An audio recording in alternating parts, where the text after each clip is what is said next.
الشيطان اللعين الرجيم بسم الله الرحمن الرحيم يا من ذكره شرف للذاكرين الحمد لله رب العالمين والصلاة والسلام على أشرف الأنبياء والمرسلين سيد العرب والعجم جسمه مقدس معطر مقدم نور الهدى مصباح الظلم شفيع الأمم صاحب الجود والكرم مولانا أبي القاسم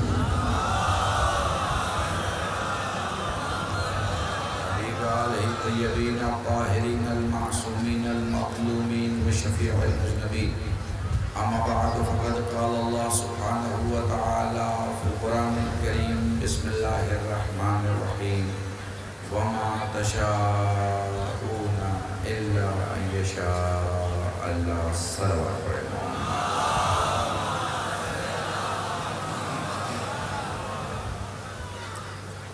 کانپور کے اس کربلا پہلی بار خطاب کا شرف حاصل کر رہا ہوں. بانیان مدارس نے مجھے اس سے پہلے کئی بار کانٹیکٹ کرنے کی اور بلانے کی کوشش کی اور میں حاضر نہیں ہو سکا چونکہ الگ الگ پروگرام ہونے کے سبب. ہوا تیز ہے, ہو سکتا ہے اچانک میں دھوپ بھی ہو سکتا ہے اچانک میں بارش بھی. علی والا کہتے ہی اسے ہیں جو اپنی جگہ نہ بدلے. تقریر شروع کروں اس سے پہلے اسٹیج پہ بیٹھے ہوئے کانپور کی معزز شخصیتوں میں سے ایک امیتابھ واجپئی صاحب جو اس وقت جیسا کہ مجھے بتایا گیا MLA ہیں اور MLA نہ بھی ہوں MP نہ بھی ہوں حسین کی بارگاہ میں ہیں تو ہمارے لیے ٹھیک ہے. میرے دو چھوٹے بھائیوں نے بے پناہ مجھ سے گزارش کی کہ اس مجلس میں حاضر ہوں. مجھے محسوس ہو رہا ہے آپ کافی بے چین ہیں اور بہت دیر سے سن بھی رہے ہیں, گرمی میں بیٹھے بھی ہوئے ہیں. آپ یہ بھی جانتے ہیں کہ اس جگہ پہ برادران اہل سنت بھی موجود ہیں. یہ بھی جانتے ہیں کہ ہمارے ہندو بھائی بھی ہیں اور دور دور تک آواز جا رہی ہے. تو مجھے لگتا ہے کہ میں کوئی ایسے سبجیکٹ پر آپ کے سامنے بولوں کہ بات سامنے بھی آ جائے اور بات سمجھ میں بھی آ جائے. لفظوں کو سمجھیے گا, آپ کو سن تو آپ رہے ہیں لیکن جو ہمارے دوسرے بھائی سنیں گے ان کو بھی سمجھ میں آ جائے گا کہ آخر شیعہ یہ ماتم کیوں کرتے ہیں, آخر شیعہ یہ مجلس کیوں کرتے ہیں, آخر یہ شیعہ نوحہ کیوں پڑھتے ہیں, آخر یہ شیعہ ایک کالا لباس کیوں پہنتے ہیں, آخر یہ شیعہ کیوں سینہ اپنا پیٹتے ہیں.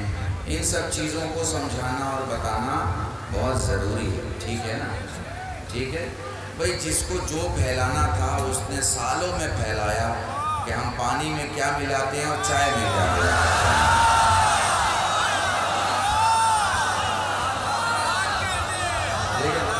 ٹھیک ہے, جو پڑھ رہا ہوں جو کہہ رہا ہوں اسے سمجھنا. سلامت رہو, سلامت رہو, زندہ رہو, آباد رہو, اشارے کو سلامت رہو, سلامت رہو. تو علی مولا, علی مولا, علی مولا, علی مولا, علی مولا, علی مولا.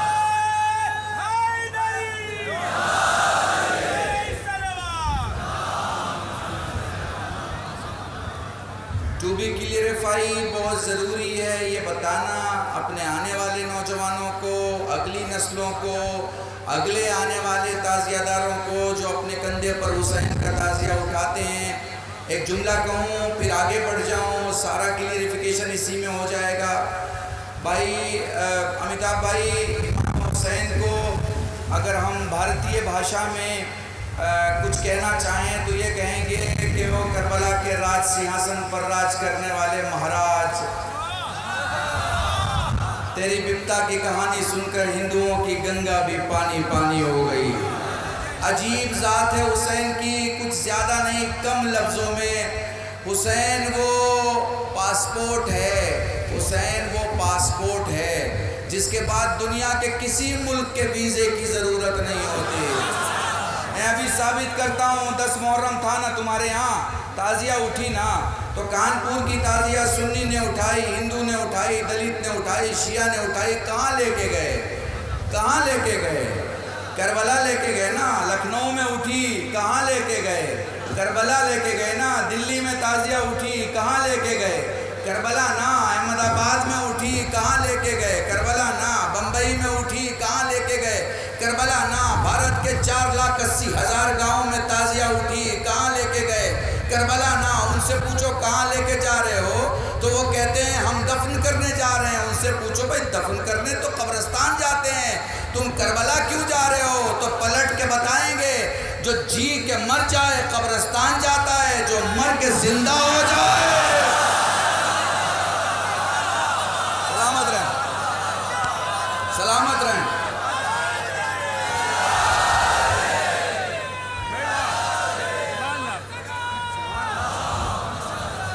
سلامت رہیں۔ یہ سارے کہاں جاتے ہیں؟ کربلا جاتے ہیں، کربلا جاتے ہیں، کربلا جاتے ہیں۔ آپ کو پتہ ہے کربلا کس مقام کا نام ہے؟ کربلا کس جگہ کا نام ہے؟ کربلا کس معجزے کا نام ہے؟ کربلا کس کرامت کا نام ہے؟ کربلا کس کرشمے کا نام ہے؟ تمہیں دیکھنا ہے تو دیکھو، اگر سوچ سے زیادہ بھیڑ جمع ہو جائے تو پولیس سنبھالتی ہے، پھر دادا اور چچا نہیں سنبھالتے۔ سوچ سے زیادہ بھیڑ جمع ہو جائے تو پولیس سنبھالتی ہے، ٹھیک ہے نا؟ اس سے بھی زیادہ بھیڑ جمع ہو جائے تو آرمی کے آفیسر سنبھالتے ہیں۔ سمجھ میں آ رہے ہیں نا بات؟ یعنی گھر میں کم مجمع ہو تو بڑے سنبھالتے ہیں، بڑا مجمع ہو تو پولیس سنبھالتی ہے، اس سے بڑا مجمع ہو تو آرمی کے جوان سنبھالتے ہیں۔ چلو میں تمہیں نجف سے لے کے کربلا کے راستے میں جاتے ہوئے حسین کے عاشقوں کو دکھاتا ہوں، نہ کوئی پولیس دکھائی دے گی، نہ کوئی آرمی آفیسر دکھائی دے گا، اس لیے کہ کوئی سنبھالنے والا پردے میں موجود ہے۔ مل جل کے درود پڑھے محمد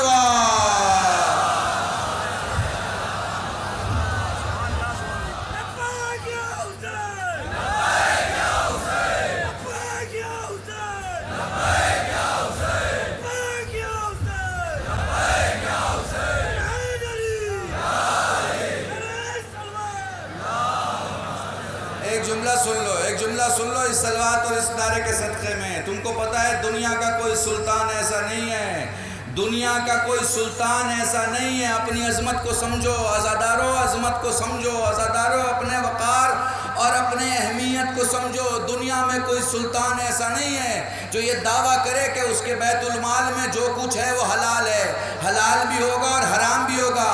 یہ بس عزادار ہے جو دعویٰ کر سکتا ہے کہ مجھ میں حلال خون ہے، حرام خون نہیں ہے۔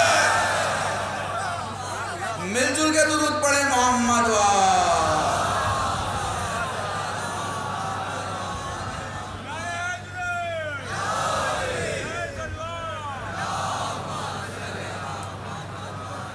یاد رکھو میرے عزیزو، یاد رکھو، یہ جو تمہارے پاس فلسفہ ہے، یہ جو تمہارے پاس توحید ہے، یہ جو تمہارے پاس نبوت ہے، یہ جو تمہارے پاس امامت ہے، یہ جو تمہارے پاس کربلا کی شہادت ہے، اس سب کا مقصد ایک ہے، انسانیت کی حفاظت، انسانیت کی حفاظت اور انسانیت کی حفاظت۔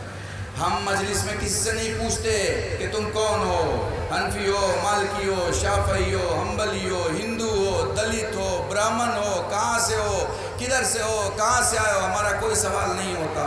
ہمیں معلوم ہے کہ جو بارگاہ حسین میں آ جائے اور فرش عزا پہ بیٹھ جائے، کنفرم ہے کہ وہ یزیدی نہیں ہوگا۔ بس میرے عزیزان، بہت لمبی تقریر ہو جائے گی اور آپ بہت دیر سے کھڑے ہیں، دور دور تک سری سر ہے، مائیں بہنیں بھی ہیں، بھیڑ کافی ہے، مجمع بہت ہے۔ کسی عالم کو اس بات کا خود خیال اور کسی مقرر کو اس بات کا خود خیال رکھنا چاہیے کہ جو مجمع کھڑا ہے اس میں کوئی بوڑھا بھی ہو سکتا ہے، کوئی شوگر کا مریض بھی ہو سکتا ہے، کوئی ہارٹ کا پیشنٹ بھی ہو سکتا ہے، کوئی پریشان بھی ہو سکتا ہے۔ وہ اپنی ساری پریشانی بھول کے حسین کی بارگاہ میں بیٹھا ہے۔ تو ہر حسینیوں کی یہ ذمہ داری ہے، اس کے پیاس کا خیال رکھے، اس کے بھوک کا خیال رکھے، اس کی تکلیف کا خیال رکھے۔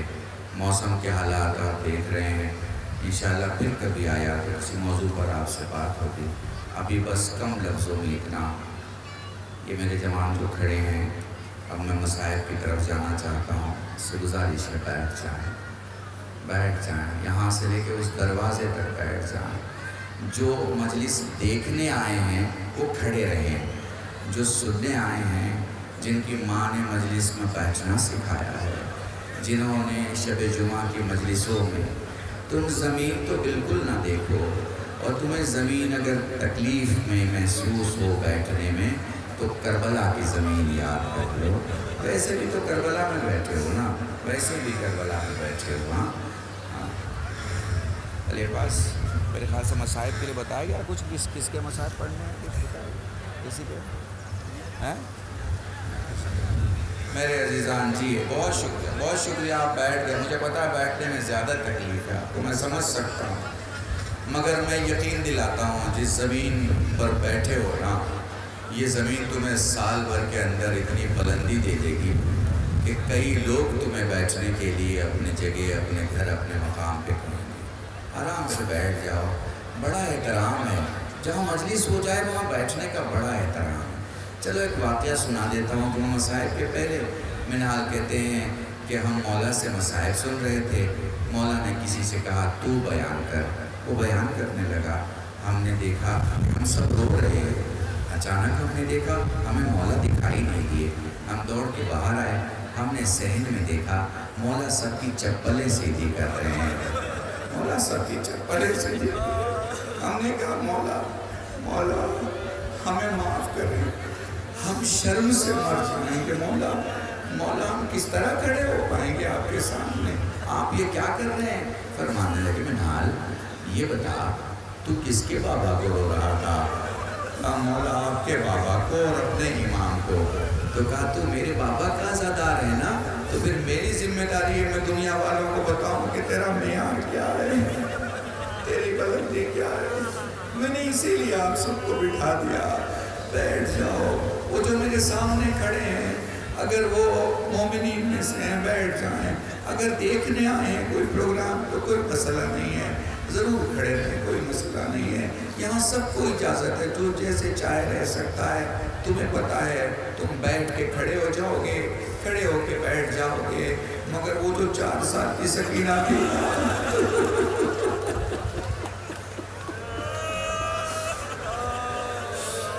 جزاکم اللہ، خدا تمہیں کوئی غم نہ دے سوائے غم سید الشہداء کے۔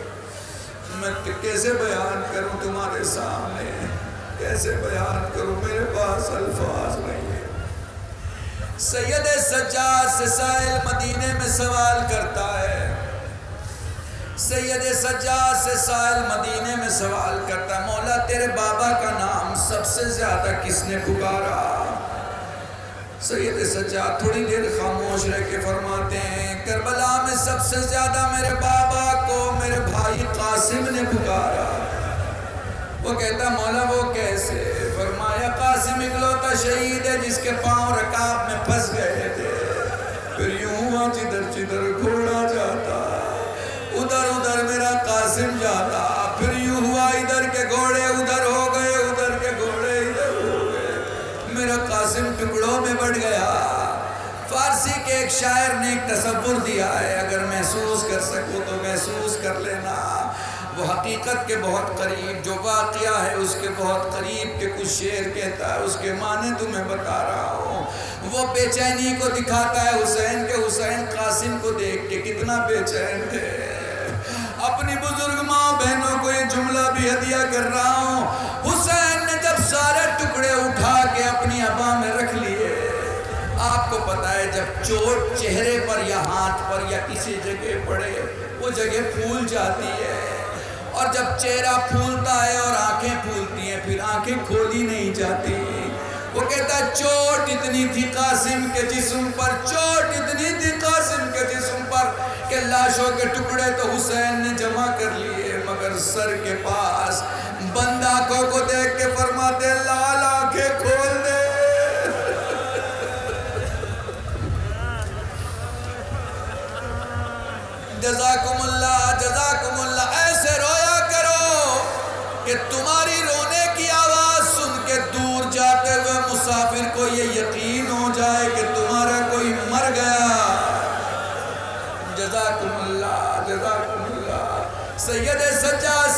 نے سوال کیا تھا مولا کیسے روئیں؟ فرمایا آنسو کا وہ قطرہ جو آنکھوں میں رہ جائے مومن کا، جو آنکھوں سے باہر آئے صالحین کا، جو داڑھی کے بال تک آئے انبیاء کا، جو سینے تک آئے ہم اماموں کا۔ اے مولا جس میں آواز بلند ہو جائے، فرمایا میری دادی فاطمہ زہرا، اس لیے جب بھی رویا کرو بآواز بلند رویا کرو۔ یہ نہ دیکھا کرو تمہیں کون دیکھ رہا ہے، بس یہ یقین رکھا کرو نبی کی بیٹی رومال لے کے کھڑی ہے۔ جزاکم اللہ، جزاکم اللہ۔ آرام آرام سے پڑھ رہا ہوں، آرام آرام سے پڑھ رہا ہوں، میں پڑھ کے چلا جاؤں گا، تم سن کے چلے جاؤ گے، مگر ایک ماں مجلس میں موجود ہے جس کے ایک ہاتھ میں رومال ہے، دوسرا پسلیوں میں ہے۔ جزاکم اللہ۔ میں تمہیں کیسے بتاؤں، سید سجاد سے پھر دوسرا سوال کیا گیا، دوسرا سوال کیا گیا، مولا یہ بتائیے آپ کے بابا کے لیے سخت ترین منزل کون سی تھی؟ بڑی دیر تک خاموش رہ کے فرماتے ہیں میرے بابا کے لیے سخت ترین منزل تھی علی اصغر کو گود میں لے کے کھڑا رہا۔ وہ کہتا ہے مولا عباس کے بازو تیرے بابا نے اٹھائے، اکبر کے سینے سے برچھی کا پھل تیرے بابا نے نکالا، پھر آپ نے علی اصغر کا تذکرہ کیسے کیا؟ فرمایا تو نے انصاف نہیں کیا، شریعت کا اصول ہے جب کوئی آخری ہچکی لے اسے 2 گھونٹ پانی ضرور دینا چاہیے۔ کربلا میں جس نے آخری ہچکی لی میرے بابا نے گردن موڑ لی، چونکہ پلانے کے لیے پانی نہ تھا، مگر جیسے ہی میرے علی اصغر نے آخری ہچکی لی میرے بابا نے گردن موڑنا چاہی، اصغر نے ہاتھوں کو اٹھا کے کہا بابا گردن نہ موڑ، بابا میرا سلام لے لے، بابا اماں سے کہنا میں نے ہنس کے تیر کھایا۔ بڑی دیر تک روتے رہے، بڑی دیر تک روتے رہے، پھر فرمایا تو نے سوچا نہیں عباس کا بازو ضرور اٹھایا مگر کٹتے نہیں دیکھا، سینے سے برچھی کا پھل ضرور نکالا لیکن لگتے نہیں دیکھا، قاسم کے لاشوں کے ٹکڑے ضرور اٹھائے مگر ٹکڑے ہوتے نہیں دیکھے، علی اصغر اکلوتا شہید ہے، تیر چلتے بھی دیکھا لگتے بھی دیکھا، من الوزن الی الوزن، تیر کا ایک حصہ کان کے اس حصے سے اس حصے میں، دوسرا حصہ گردن کے اس حصے سے اس حصے میں، تیسرا حصہ پسلیوں کے اس حصے سے اس حصے میں، جیسے ہی تیر اٹھایا علی اصغر ساتھ کے ساتھ بلند ہوئے۔ جزاکم اللہ، جزاکم اللہ۔ بس آخری جملہ مصائب کے گریہ ہو چکا، آخری جملہ مصائب کے اور مجلس تمام ہے۔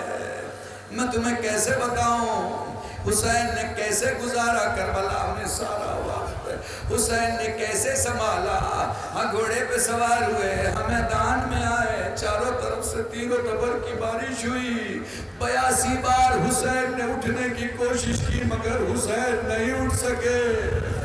اب میں جو تمہیں سنانے جا رہا ہوں تمہارا سینہ پھٹ جائے گا، تمہیں یقیناً اپنے امام کو فرصت دیتے وقت اس بات کا احساس ہوگا تم نے تو صرف روایت سنی ہے، اکبر کو گھوڑے سے گرتے نہیں دیکھا۔ جزاکم اللہ، جزاکم اللہ۔ حسین دنیا سے چلے گئے، میرے جو سنی بھائی بیٹھے ہیں جو ہندو بیٹھے ہیں انہیں ہدیہ کر رہا ہوں، شمر سے یزید نے شام میں سوال کیا تو نے حسین کو کیسے مارا، تو نے حسین کو کیسے مارا؟ وہ کہتا میں نے حسین کو 12 یا 17 ضربوں میں مارا۔ وہ کہتا کہ تیری تلوار تیز نہ تھی، وہ کہتا تلوار تو تیز تھی مگر تجھ سے انعام لینے کے لیے راستے کے پتھروں پہ تلوار مار مار کے میں نے دھار کو کند کیا، میں نے حسین کو ذبح نہیں کیا، میں نے حسین کو نہر کیا۔ ذبح میں چھری سامنے گردن پہ چلائی جاتی ہے، نہر میں تلوار گردن پہ ماری جاتی ہے۔ وہ پوچھتا بتا حسین کیا کہہ رہا تھا؟ کہا بہت صابر تھا حسین، جب میں نے پہلی بار تلوار مارا وہ کہہ رہا تھا بسم اللہ و باللہ سبحان اللہ. جب میں نے تیسری بار تلوار ماری وہ کہہ رہا تھا ماشاء اللہ. جب میں نے چوتھی بار تلوار ماری وہ کہہ رہا تھا الحمدللہ. 12 ضربوں تک حسین حمد الہی کرتا رہا. جب میں نے 13ویں ضرب ماری وہ کہہ رہا تھا نانا سلام. جب میں نے 14ویں ضرب ماری وہ کہہ رہا تھا اماں سلام.